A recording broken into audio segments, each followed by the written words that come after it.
hozir sizlarga ba'zi bir elektr mana shu qurilmalarni, misol uchun mana servo driverlarni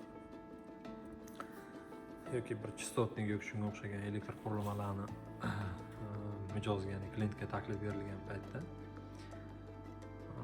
ular so'rashadi, boshqa joydan so'radim, arzonroq, nega sizlarda qimmatroq yoki degan shunaqa gaplar bo'ladi. Endi ba'zilar ustiga qo'yib sal qimmatroq sotishi mumkin, lekin har doim ham unaqa bo'lavermaydi. Nega desangizda, mana hozirgi o'sha ba'zida sifatga ham farq qilishini hozir ko'rsatib o'tamiz. Misol uchun mana bu brend, mana Inavis brendi. Bu brendni ochildi, ichildi, ichi bu yoqda turibdi. Xuddi shunga yana o'xshagan brend bor. Ichi bu yoqda, korpusi mana bu yoqda. Ko'rinishlari deyarli hamma narsasi bir xil, razion joylari. Mana bu enkoder ulanadigan simlar, hamma narsasi deyarli bir xil. Mana bu shtekar. Bular unik. Unik. Men hozir bu yoqda bir qisqacha tushuntirib o'tiladi, ya'ni qanaqa farq qilishi mumkin. Ikkalasi ham bir xil narsa, mana bu nega qimmat, bunisi nega arzon aytyapti, siz qimmatroq aytyapsiz deydi ba'zi payt mijozlar. Shunaqa vaziyatlar uchun bizga kelib qolganda servo driver shuni solishtirib aytmoqchiman. Birinchi boshlashdan demak ketma-ketlikda hozir tushuntirib o'taman. Birinchi misol, oddiy ko'rgandan bilinadi, misol dizayn jihatdan, misol mana bu Inavis mana ko'rinish korpusini, ya'ni asosan dizayni tashqi tomondan ko'ringanligi uchun mana tashqi tomondan ko'rinish. Mana bu burchaklar, mana bu korpusini o'zi mana ko'rinishi. Mana bu nisbatan misol uchun arzonroq bo'lgan brend. Bunda misol anunda teshiklari bor, qanaqadir havo aylanishiga. Mana xuddi o'xshaydi, misol svetlarida va korpusini o'zining ko'rinishida mana ko'rinib turibdi, farq qiladi. Ikkinchi masala, misol demak klema.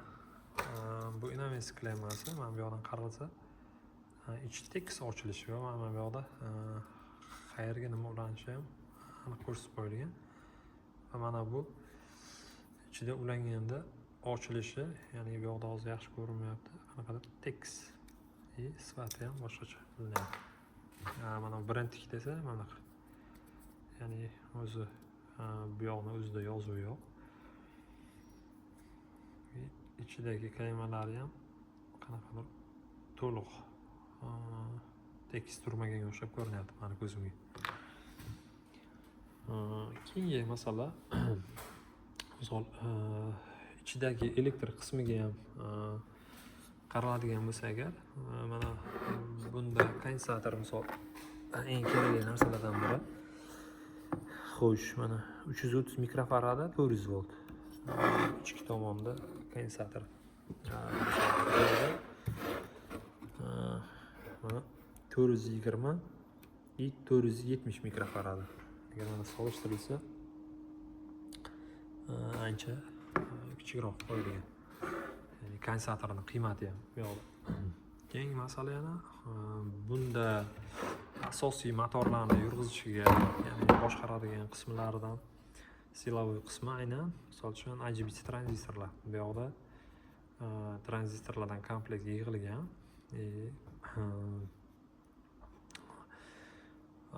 Tranzistorlar nimasidan boshqalar komplektidan. Bu yoqda esa ya'ni IGBT modul bor bu yoqda, ya'ni modulni o'zi ham mana bunga o'xshagan modulni turib qo'yilgan ichida. Bu ham IGBT modul bo'lgan bilan nisbatan, misol bunga nisbatan o'ziga yarasha misol minus tomonlari bor. Qanaqa minus tomonlar deyilganda, mabodo misol keyinchalikda series masalasida ham qanaqadir qismi zararlansa, aynan shu HBS tranzistor o'zi almashtiriladi. Qolgan qismiga hech qanaqangi xalaqit bermaydi. Ishlayveradi. Bunda komplekt kuyadi.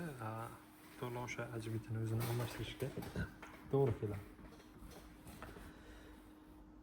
Keyingisi platani o'zida ham, misol bu platani o'zini qismiga qaraydigan bo'lsak, mana bunda misol qanaqadir aniqlashni menda imkoni yo'q, lekin men shunaqa menga sezilyapti. Ya'ni qo'lim bilan qo'yganimda mana kichkina detallar juda yaqqol bilinyapti.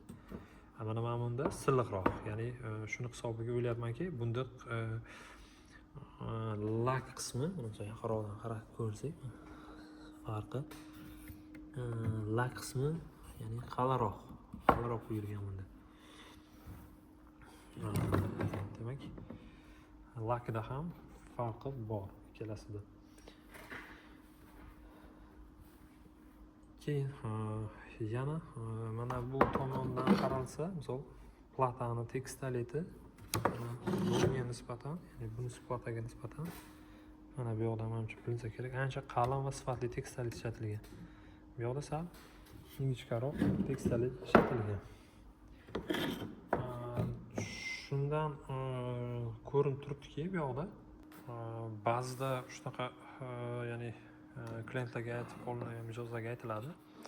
Ya'ni buni misol sifati boshqacha bir xil o'xshagan bilan bunga nisbatan ancha yaxshiroq qilingan. Shuni hisobiga qimmatroq deyilsa, ba'zan o'ylashadiki, prosta ustiga narxini ko'proq qo'yilgan deb. Hamma narsa birga bir. Misol mana reyestrga kelgan bunaqada mana bu yoqda trubka kiyizilgan. Kabeli ham sifati yuqoriroq. Mana bu yoqda trubka kiyizilmagan, oddiy kabel, nisbatan oddiyroq. Mana bu yoqda faqat relaylar sifatli. Bu yoqda bu tomonda yo'q ekan. Bu yoqda relasi bor. Oddiyroq relay.